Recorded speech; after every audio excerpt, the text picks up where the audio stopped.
everyone, welcome back to my channel. So without wasting any time, I know because it is precious, the time is really precious, let's get into the video. So thing before we get into the video, your subscription, you subscribing to my channel would mean absolutely just clicking a button on a screen, but to me it means everything. Your subscription, you subscribing to my channel means a lot to me. So please, if you're watching this video, don't forget to subscribe to my channel. So this video is for my June 2023 aspirants who are appearing in June, and here are some things that you can avoid so that it does not cost you an attempt. So the very first thing, and it's so important, you may not agree to it, but trust me, forget about ABC analysis. These are just predicted analysis. But you know what, ICSI surprises you every time you think you know ICSI, because I've seen in the last attempt जो most of the ABC categories दी गई थी, मैंने देखा कि जो category C थी, जो chapters less और लीस्ट इम्पॉर्टेंट थे, वो लिटरली कैटेगरी ए चैप्टर्स बन गए थे पिछले अटेम्प्ट में. So please do not completely rely on ABC analysis. आप सिर्फ उनको एक बार देख सकते हो, but do not divert your preparation according to any ABC analysis. You have to study everything is important if you want to clear it in your first attempt. So forget the ABC analysis.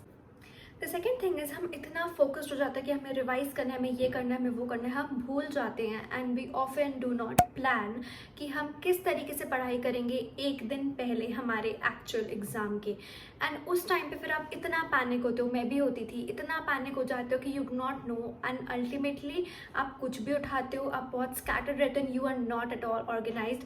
सो अभी से you have to plan कि आप अपने exam के एक दिन पहले कैसे प्रिपेयर करोगे, कौन सी बुक्स रेफर करोगे, कौन सा मटेरियल रेफर करोगे, आपको कौन से चैप्टर्स पहले देखने हैं, कैटेगरी डिसाइड करके रखो, सीक्वेंस डिसाइड करके रखो. In short, be organised and be prepared and planned for one day before the examination. Now the third thing, ये इतनी इंपॉर्टेंट होती है बट फिर भी half of the community leaves it, and that is not analysing the past year question papers. अगर आपको लगता है कि आप सॉल्व नहीं कर सकते, आपके पास टाइम नहीं है, but in my opinion you exactly have 2 months. आप आराम से जितने चाहो उतने PEQ सॉल्व कर सकते हो. But if you still think कि आपको नहीं सॉल्व करने, प्लीज़ एक बार नज़र डाल के ज़रूर जाना. एंड बल्कि मैं तो बोलती हूँ कि आप अभी रोज़, आज से लेके जब तक आपके एग्जाम्स नहीं आते, the first thing that you should do when you start studying और you sit to study is कि आप जो भी सब्जेक्ट पढ़ रहे हो उसका प्रीवियस ईयर का क्वेश्चन पेपर उठाओ, देखो किस टाइप के क्वेश्चंस पूछे गए हैं. बिकॉज यू नो व्हाट, उसका क्या इफेक्ट होता है कि आप जब देखते हो पेपर तो आपके मन में ना थोड़ा सा प्रेशर क्रिएट हो जाता है, एंड देन जो आपकी प्रिपरेशन रहती है that is exactly according to that pressure, which is good pressure. And trust me, you do not want to go without analyzing your past year papers, because अगर आप अभी से ये सब देखोगे ना, you will have an idea कि किस टाइप का लेवल रहता है आपके एग्जामिनेशन का. और अगर आप नहीं करके जाओगे तो आपको शॉक लगेगा, क्योंकि जो स्टैंडर्ड होता है पेपर का वो हम कभी भी एक्सपेक्ट नहीं कर सकते. हम सोचते हैं कि ठीक है टफ आएगा, बट जो एक्चुअल स्टैंडर्ड आता है हम उसको कभी प्रिडिक्ट नहीं कर पाते. As I said, ICSI surprises you every time. So please analyse करो अपने पास्ट ईयर के पेपर्स को and have an idea of the level of examination. The fourth thing, this is so important. लोग क्या करते हैं कि अभी लास्ट के 2 months बचे हैं, and people and students they do कि हम मैराथन्स देख लेते हैं, हम रिविजन वीडियोस देख लेते हैं. Those are helpful and I am in favour, क्योंकि मैंने भी देखे हैं. मैं आधा दिन मैराथन देखती थी तो आधा दिन सेल्फ स्टडी भी करती थी. बिकॉज ट्रस्ट मी, आप मैराथन्स और रिविजन वीडियोस के बेसिस पे अपने रिविजन्स नहीं काउंट कर सकते हो. They are just to help you. जो आपका मेन इंग्रेडिएंट है वो है आपकी self study. So please do not fool yourselves by just going and watching and referring to marathon and revision videos. अगर आप self study नहीं करोगे ये last 2 months में, you will not clear. Self study is the key. Trust me, self study is the key. The fifth thing, ये भी बहुत सारे लोग मिस करके जाते हैं, and that is they go to the examinations without even looking at their modules, their study material. क्योंकि study material अगर आपको ICSI इश्यू कर रहा है, trust me, ICSI has a motive. मैंने CMA FM के पेपर में जो थ्योरी क्वेश्चंस आते हैं, मैंने लिटरली देखा है कि मॉड्यूल की लाइन उठा के वो क्वेश्चन बना देते हैं. सो जस्ट इमेजिन कि आपके मॉड्यूल्स कितने इंपॉर्टेंट हैं. एंड अभी 2 months हैं, so you do not have an excuse कि मैं मॉड्यूल छोड़ के जा सकता हूँ. ठीक है, डू नॉट गो वेरी बहुत इन डेप्थ स्टडी मत करो मॉड्यूल की इस टाइम पे. I wouldn't recommend that. But एक बार देखो कि आपके सारे टॉपिक्स कवर्ड हैं, कुछ नया डिस्कवर करते हो तो please give it a reading at least. And do not go without even looking at your modules. They are important, trust me.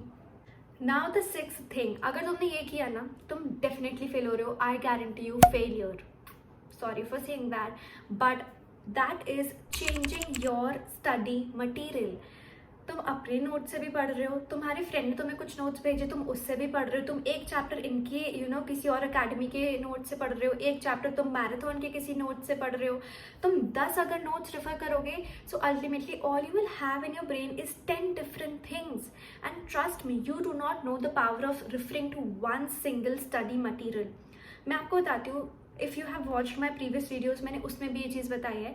JIGL के पेपर में मेरे साथ ऐसा हुआ था कि मुझे बार ऑफ लिमिटेशन का आंसर याद नहीं आ रहा था, बट मैंने उसको बहुत अच्छे से प्रिपेयर किया था. एंड मैंने JIGL सिर्फ एक सिंगल बुक से पढ़ा था. एंड लास्ट में मैंने सिर्फ देखा था कि मेरे नोट्स में सारे टॉपिक्स कवर्ड है कि नहीं मॉड्यूल से. सो मैंने जब वो एक बुक से पढ़ा ना, और जब मुझे वो क्वेश्चन का आंसर याद नहीं आ रहा था बार ऑफ लिमिटेशन का, I just closed my eyes and I was concentrating कि यार मैंने इतने अच्छे से पढ़ा था, I have to remember this. And trust me, somewhere vaguely मेरे मन में अपनी स्टडी मटेरियल जो मैंने जिससे पढ़ा था, that book, the one book that I referred through out, उसका पेज थोड़ा सा वेगली, बट मेरे माइंड में it was like I was seeing that page in my mind. And मुझे अचानक से वो पूरा आंसर याद आ गया. And that is the power of referring to one single study material. जैसे मैंने बोला कि स्टडी मटेरियल एक ही रेफर करो, वैसे ही स्टिक टू वन पर्सन. भले वो लाइफ हो, भले वो आपके CS के एग्जाम्स के मेंटोर्स हो. Now what do I mean by this? अगर आप for example for SLCM, if you are watching marathons revision videos of Shubham Sukhlecha sir, और आपको कोई टॉपिक उसमें मिसिंग लगता है या आपको नहीं समझ आता, try and ask your friend to explain that, या फिर उसी teacher ask Shubham sir to explain that to you. उनको कॉन्टैक्ट करो. आप यहाँ से थोड़ा सा उनका कॉन्सेप्ट ग्रास्प करोगे. फिर आपको कुछ नहीं समझ आ रहा, आप किसी और के पास जाओगे फॉर SLCM, आप यूट्यूब पे कोई वीडियो सर्च करोगे रैंडम, आप वहाँ से समझने की कोशिश करोगे. Understand me at this point. क्या होगा कि जैसे कि मैंने बोला स्टडी मटेरियल में it will be all messed up, यहाँ पे भी होगा, क्योंकि हर इंसान डिफरेंट होता है और हर इंसान का पढ़ाने का समझाने का तरीका डिफरेंट होता है. आपको अगर आप 10 जगह से इनपुट्स डालोगे अपने ब्रेन में, अल्टीमेटली वो आपको एक बहुत मेसी वेग आउटपुट ही देगा. Do not expect the output to be very clear. Coming to the next and the most important thing of this entire video, that is, do not doubt yourself, do not compare yourself. Please ये चीज़ मत करना, ये तुम्हें बहुत पीछे कर देगा. अगर तुम ये सोचोगे मेरे फ्रेंड ने एक दिन में इतना पढ़ लिया, उसका इतना कंप्लीटेड है, he is able to revise better, उसकी टेक्निक्स बेटर है, I am not doing this thing. Stop doubting yourself. Okay, stop it. Don't do that. अगर तुम ये सब चीज़ें करोगे तो मॉरली डाउन फील करोगे, तुम इमोशनली डाउन फील करोगे एंड तुम अपनी पढ़ाई पे बिल्कुल कॉन्सेंट्रेट नहीं कर पाओगे. So do not doubt yourself, do not compare yourself. हर इंसान यूनिक होता है. Just give your best. The only person जिससे तुम्हें अपने आप को कंपेयर करना है is the person that you were yesterday. You have to see, अगर मैंने कल 4 चैप्टर पढ़े, today I have to I have to run faster, I have to do things better. और मुझे कल से मैंने 5 चैप्टर पढ़े, आज मुझे 6 चैप्टर्स पढ़ने. That is the only comparison you need to do. Okay, and it's like बिल्कुल स्ट्रेस फ्री होके पढ़ो. अगर तुम स्ट्रेस लोगे, तुम टेंशन में पढ़ोगे, तुम्हारे दिमाग में कुछ नहीं जाएगा. एकदम स्ट्रेस फ्री होके पढ़ो. Believe in your self, believe in God, you will clear it. Okay, trust me, you will clear it अगर तुम अपने आप पे भरोसा रखोगे. एंड मैं एक वीडियो और बनाऊंगी जो तुम्हें एग्जाम के बाद देखनी है, and that will help you to be very positive about your examination. And you do not know the power of positivity. You will literally thank me later after seeing that video. So stick to my channel, subscribe for more, and yes, this was it for today's video. And please, prepare nicely, study nicely, and give it your best shot. And please do not do these mistakes so that you can clear it in your first attempt. Thank you so much.